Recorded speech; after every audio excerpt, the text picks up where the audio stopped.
there. So I'm pretty excited about what's going on. I have pretty much always had long hair. There was a stint in high school, I want to say like my senior year, where I decided to be edgy and do something wild and different before I finished high school by chopping my hair off to like my jawline. Bear in mind, even in high school, I was still kind of a fat girl, so I didn't think about how that might look in compared to the roundness of my face. And because of that, it at the time I thought it looked pretty nice and pretty decent, but looking back, not so much. I'll add in a picture of what it looked like then. And since then, it has gotten long. My hair is not as long as a lot of people's, but I have a lot of hair on me, and it's very thick, so it's very heavy. And it's summer, and it gets pretty hot where I live in the summertime, so I decided that in a day, I am going to chop all my hair off. And I'm pretty excited. I'm going to take you guys with me.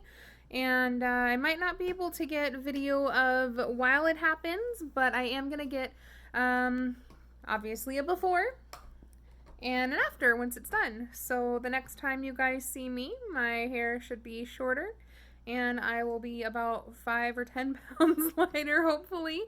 And yeah, it'll be a fun experiment. So we'll see y'all in a little bit. And we're back! And all of my hair has been sufficiently chopped off of my head. Pretty sure that both myself and the stylist made multiple jokes about how I lost about 5 or 10 pounds just from getting the weight of my hair off of my head, so that's pretty funny.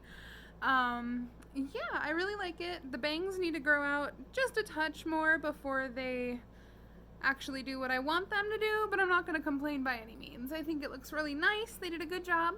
Yeah, it's good. I like it.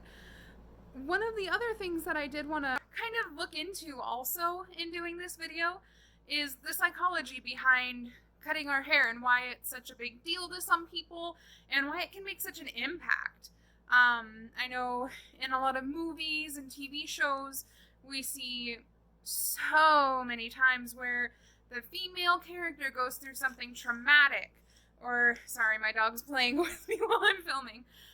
The female character goes through something traumatic, or she has this big life-changing event, and her way of coping or dealing with those things and those emotions is to chop off all of her hair. Sometimes when the female character does chop off all of her hair to deal with the emotions or the trauma or whatever the situation may be for that particular media, sometimes we do see them go in and get it done, but I'd say the majority of the time it's done at home, crying or super angry in front of a mirror with kitchen knives or with kitchen scissors, tools you definitely shouldn't be using, and somehow they always get it perfect. Not sure about that, but yeah, it's TV. You can't have it too terribly realistic or nobody would watch. But I don't know. I just think it's a really interesting thing. So I did a little digging, and I didn't find a whole lot of information, which was kind of a bummer.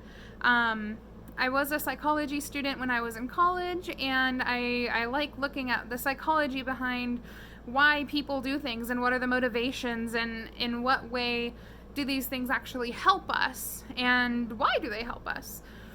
And I found a couple of quotes that I think kind of do a pretty decent job of explaining things. Alright, so forgive me if I'm looking off camera a little bit for this part. I do have these quotes written down. They're a touch lengthy, and I want to make sure that I don't misquote what these people have said. I want to get it right to respect them and their profession. So the first one is from Dr. Patricia Farrell, who is a board-certified psychologist. And she says, hair is one of the most important aspects of our expression of who we are and who we want to be seen as. And I think that makes a really good point. A lot of us have this worry about how we're going to be perceived by others or how we're going to be perceived by the general public. Do people think that I'm intimidating? Do they worry about the fact that I have a piercing here, piercings here, things like that? Do that put them off. Some people want that. They want to be intimidating. They'll get their hair flashy colors, they'll add extra piercings, they'll wear some crazy eye-catching clothing, and that's fine. You know, I've done that quite often before. I was a bit of an emo kid myself in high school, so I get it.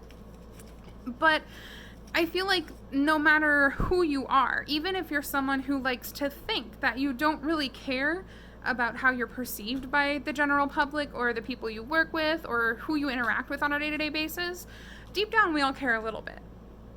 And not saying that we all care enough to adjust what we want to do for ourselves to fit what other people want, but I do think that most of us care enough to take that into consideration. And so I find it very interesting that Dr. Farrell wanted to point that out specifically, the fact that hair in particular is one of the most important aspects of expression. They did a study unrelated to this psychologist that I had read through, saying that when people were brought into a room to meet strangers, they were all wearing specific clothing, either ones with kind of lewd, racy logos and sayings on their shirts, or ones with kind of generic, no big deal logos, maybe for a brand or something like that on their shirts. And they were given a certain amount of time to interact with each other, and they wanted to see if that affected, you know, what the other person thought of them. Did they look at you, seeing you wear a shirt with something lewd on it, and say, oh my goodness, this person may not be morally sound, you know, they're wearing something that I don't agree with, that's not okay, or if they didn't notice at all.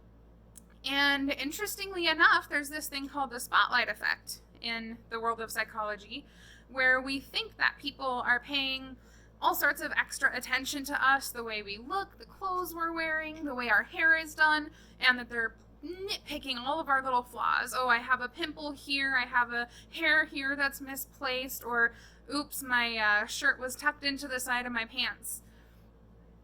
They don't. This study found that people, after they had left the room, they were questioned almost immediately. They didn't even remember what kind of logo was on the other person's shirt. They said, hey, we had a brief interaction, here's what I thought of this person based off of that interaction that we had. Nothing to do with their appearance. They didn't notice any particular flaws that the other person may have been concerned about. And so I think when it comes to our hair in particular, we use it as a comfort blanket. And we grow it long, we keep it short, you know, whatever our preference is, and we're afraid to change that because we're worried about how others may perceive us differently with that change. You know, I've been looking for a while at getting my hair cut, and a lot of it was that my hair is really thick, so it's heavy. And I found that every day I was just putting it up to get it out of the way, and it was more of a hassle. So I figured I would just chop it off, because why not? This is probably one of the first times I've made a major change to my hair that hasn't been influenced with some sort of bad experience or wanting to start over, so to speak, from a situation. And it's kind of refreshing, actually. It's not emotionally charged, which is nice. The next quote that I have kind of pertains more to those situations for being more emotionally charged. Maybe someone got fired from their job, or maybe they're moving to a new place and they just want to have sort of a fresh start, and so that's why they get their hair changed. And this next quote focuses a little more on that, and again, written down. Sorry if I'm like staring off to the side of the camera, I want to do it justice. So this is a quote from a psychotherapist named Dr. Rebecca Newman. And she says, making a change to our physical appearance can feel akin to shedding a layer of skin in which we feel immediately better after the act. And I think that one is also very impactful. I know for me in my past, when I've gotten my hair cut, when I've dyed it crazy colors because of a trauma or because of an emotionally charged event, after I did it, I felt better. It was like a way of separating myself currently with the past version of myself that had gone through the ordeal. And I think that's kind of what that quote is hitting at. I can't remember the name of the movie right now. I'll put it up on the screen. I'll try to find it before I post this video. But there's a movie Jodie Foster is in that I thought was very good. She did a phenomenal job acting in it, but it's very dark and it covers some really heavy stuff. In that movie, her character is gang raped, but later on in the movie, the perpetrators are tried and are found to be not guilty because she was a sex worker. And so after the trial, when they're found not guilty, one of the things that she does is she cuts off a lot of her hair. She originally had pretty long hair, if I'm remembering right. And in that scene, after they were found not guilty, she chops most of it off, really quite short, into a pixie cut, I think. And I feel like the writers did a very good job of portraying what that looks like and kind of getting across the emotions and how difficult something like that would be to go through. But the biggest thing that makes that scene so impactful is that leading up until that point, she's been trapped reliving this thing over and over again. You know, she's on trial defending herself, but either way, even as a victim, you're still the one on trial. And she's explaining over and over again what happened. She's reliving this event that's very traumatic and very violent and that nobody should ever have to go through. And as she's reliving it over and over again, she's essentially stuck in that version of herself where she can't move on. She can't move on until the whole situation is over and done with. And so when she finally has an answer, even though it's not a favorable one, that's one of her ways of coping, is by chopping off her hair. Hey everyone, I'm currently working on editing the video right now, and I noticed one of my clips, either the file got corrupted or deleted, and so I just wanted to interject really quick here and kind of give a basic summary of the whole. So I guess I would say that first off, if you're thinking about making a change for whatever the reason might be, even if it's a little scary, take a little time, mull it over, and if you decide it's the right thing to do for you, then give it a shot. Do it. I was a little freaked out to chop my hair off again because it's been so long, and the last time I did it wasn't the best experience, but I'm actually really quite happy with how it turned out. And I think change can turn out well for people a lot of the times too, if they're willing to kind of make that leap or take that risk, for lack of a better way of putting it. The other thing, number two, I guess, would be that if you feel like you're in a rut, if you feel like you're having a hard time moving on from some kind of event, and you are the type of person that feels like going out and doing something good for yourself can kind of help you in those situations, go ahead and try it. You know, maybe cut your hair, don't give yourself bangs, but get some bangs done if you don't have them and you think they would look nice, or give your hair a dye job. Trying things like that, as we've heard from these psychologists and the psychotherapist, do have a legitimate grounds in being able to help people heal and move on from traumatic experiences or just negative emotions. So why not give it a try? Now, I know psychology talk isn't for everyone. Obviously, it's something that I very much enjoy. I went to school for it, like I mentioned, so it's something that I will probably bring up relatively often. I do like researching different things. I do like reading studies and finding out new things that we are learning that we didn't know before. If you guys want to see more video about various topics and the psychology behind them, let me know. I would be more than happy to cover things like that. So if you have any questions for me, since I'm just kind of starting out, you know, you guys don't know anything about me, and that can be kind of weird sometimes, leave questions that you might, she says hi again. Leave questions that you might have for me in the comments below. If I get enough gathered up, I might do sort of like a Q&A type video in the future.